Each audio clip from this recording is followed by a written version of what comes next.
Bonjour chers auditeurs, soyez les bienvenus à l'Université virtuelle africaine de développement. Le module d'aujourd'hui portera sur la leishmaniose canine.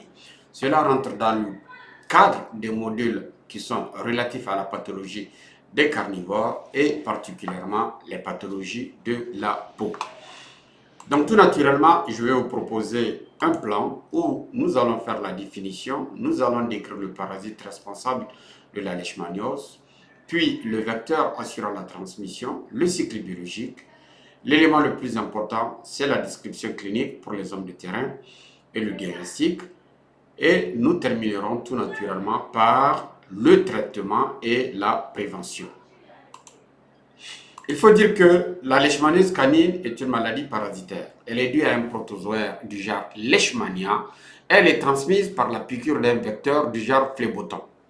Il faut aussi dire que l'homme peut être affecté par la leishmaniose. C'est une maladie qui est commune à l'homme et aux chiens. Il faut dire aussi que la leishmaniose est une maladie à l'origine de divers symptômes chez le chien, tels que 1. De l'alopécie, 2. Des ulcères cutanés et des croûtes, particulièrement au niveau du museau, sur les oreilles, sur les pieds et sur le tronc. On observe aussi des signes des lunettes, autrement dit des lésions autour des yeux qui donnent l'impression que le chien porte des lunettes. Le syndrome d'onychogrypose, autrement dit les ongles sont très longs, des troubles locomoteurs dus à des atteintes musculaires pouvant se traduire par de la boiterie, et enfin une perte de poids et un amaigrissement, particulièrement lors de la phase chronique de la maladie.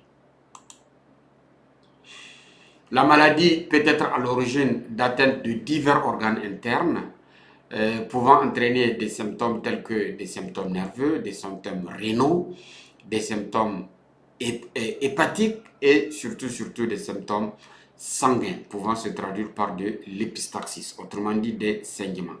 Non traitée, la leishmaniose canine peut évoluer vers la mort. Qu'en est-il du parasite responsable de la leishmaniose canine? Il faut dire que le parasite responsable de la leishmaniose canine est un protozoaire du phylum des Euglonozoa, du sous-phylum des Kinetoplasta, autrement dit la des flagelles, de l'ordre des Trypanosomatidés, donc il est du même ordre que le trypanosome responsable de la maladie du sommeil, de la famille des Trypanosomatidés, du genre Leishmania avec deux sous-genres, à savoir le sous-genre Leishmania et le sous-genre Viania. Il faut dire qu'il existe deux espèces de leishmanie qui sont responsables de la leishmaniose canine, à savoir Leishmania donovani et Leishmania infantum. Comme on dit, mieux vaut voir une seule fois que d'entendre plusieurs fois. Là, nous avons un étalement mince au niveau duquel nous distinguons très bien les globules rouges, qui sont des cellules elliptiques d'environ 7 micromètres de diamètre, qui sont biconcaves et qui sont anucléés. Nous observons aussi des globules blancs. En particulier, ici, nous avons un monocyte. Et là, nous avons un polynucléaire. Et dans ce monocyte, on constate qu'il y a beaucoup de parasites qui sont des leishmanies. Il faut dire que le parasite peut se retrouver sous deux formes. La forme amastygote, sans kinétoplaste, particulièrement rencontrée chez l'autre, et la forme promastygote avec son flagelle retrouvé dans l'intestin du phléboton ou dans l'estomac du phléboton. Qu'en est-il du vecteur? Il faut dire que la leishmaniose est transmise par un vecteur arthropode qui est le phléboton. Le phléboton est un diptère, autrement dit, il a une paire d'ailes. Il est minuscule et mesure environ 2 à 5 mm de diamètre. Il a une couleur jaunâtre. Il a les ailes qui sont velues et dressées sous forme de V. Il faut aussi dire que la femelle est hématophage, autrement dit qu'elle consomme du sang nécessaire à la maturation de ses œufs. Elle a une activité vespéro-nocturne et les différents éléments du stade évolutif sont les œufs, les larves et la nymphe. La femelle pond des œufs dans des gîtes, plutôt le sol des gîtes de repos sont constitués par des recoins qui sont humides, qui sont ombragées, des terriers et des cabanes. Autrement dit, on va la retrouver particulièrement en zone intertropicale, mais aussi en milieu rural. On la trouvera aussi dans la zone périméditerranéenne, qui est la zone de prédilection de la leishmaniose. Ben là, nous avons les œufs. Les œufs vont éclore et donner les larves. Les larves vont subir une nymphose et après la nymphose, on aura le jeune phléboton. Qu'en est-il du cycle biologique? Comme je le disais, c'est une maladie qui est commune à l'homme et à l'animal, en particulier le chien, mais aussi le chat.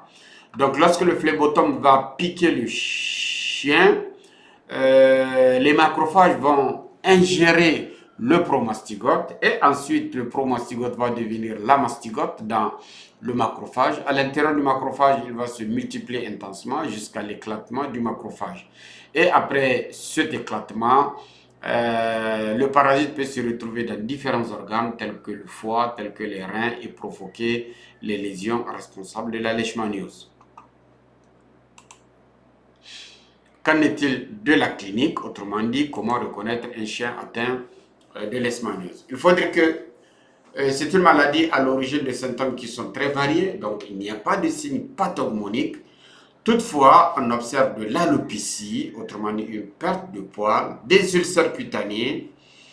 Et ces ulcères vont développer des croûtes et ces ulcères sont localisés le plus souvent au niveau du museau, au niveau des oreilles, au niveau des pieds, au niveau du tronc.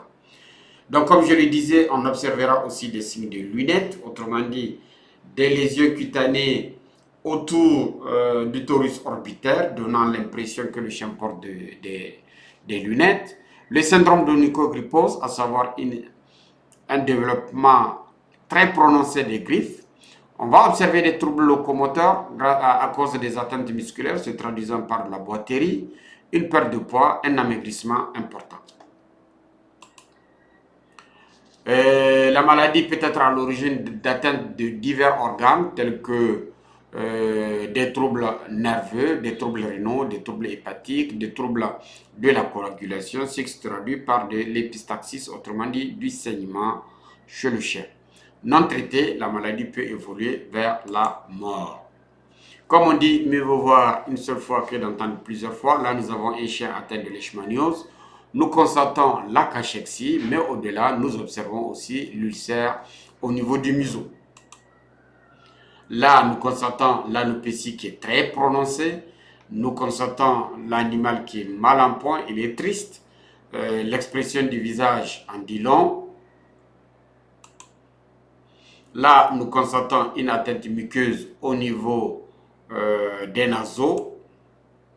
Là, nous avons le signe des lunettes. Nous constatons que c'est comme si le chien porte des lunettes. Donc, le prurite autour du torus orbitaire fait qu'il va se gratter avec tous les outils et objets qui sont à sa portée, tels que les murs. Et il finira par se créer des lésions autour du torus orbitaire. Là, ce sont les ongles qui sont hyper développés. Là, c'est le signe d'onychogrypose. En ce qui concerne le diagnostic, il faut dire que le diagnostic est basé sur la clinique. En effet, on peut suspecter la leishmaniose en face d'une alopécie, des ulcères cutanés avec des atteintes muqueuses et des croûtes, des signes de lunettes et des signes d'onychogrypose. Toutefois, il faut une confirmation car ces signes ne sont pas pathognomoniques et c'est ainsi qu'on peut faire la sérologie telle que de l'ELISA pour doser les anticorps anti-leishmaniens.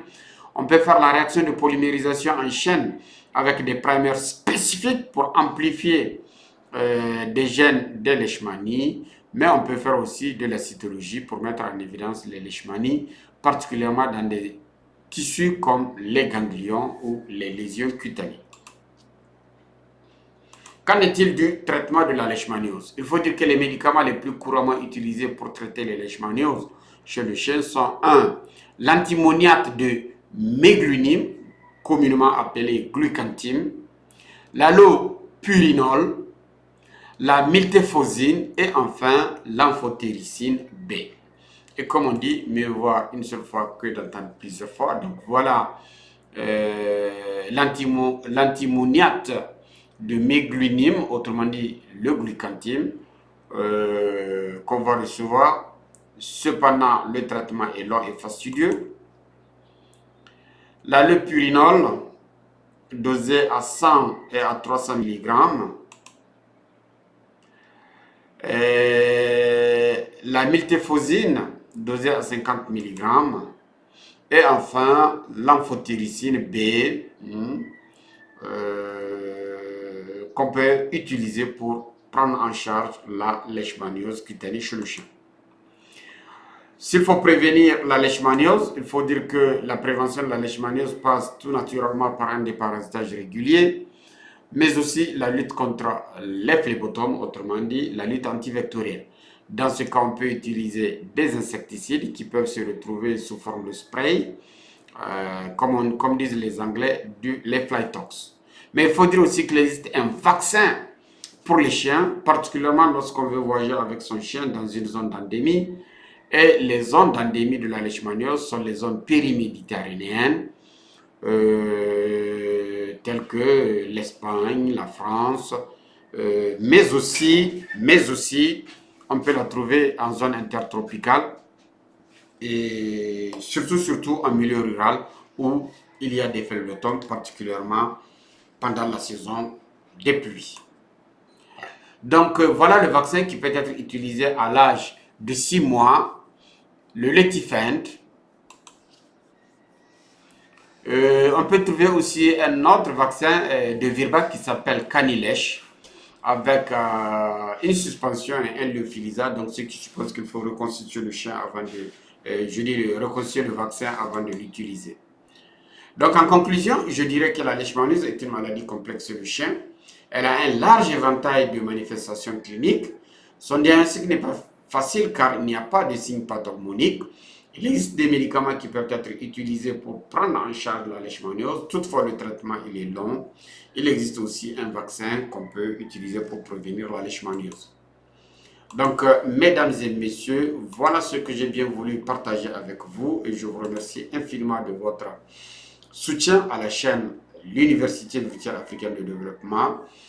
C'est une communauté de savoir, une communauté de partage, car j'ai la ferme conviction que ce n'est pas la science, la technologie que nous allons changer notre environnement et nous avons un devoir de transmettre. C'est dans ce cadre que la Maison des éleveurs fait ses efforts de formation et nous osons espérer que nous aurons le courage de continuer pour le bien-être de nos enfants, le bien-être de nos frères qui sont dans les écoles vétérinaires de Dakar, de Ngaoundéré, du Maroc, d'Algérie, mais aussi dans d'autres comtés tels que Nantes, Alfort, Toulouse, pour ne citer que cela. Sur ce, nous vous remercions infiniment.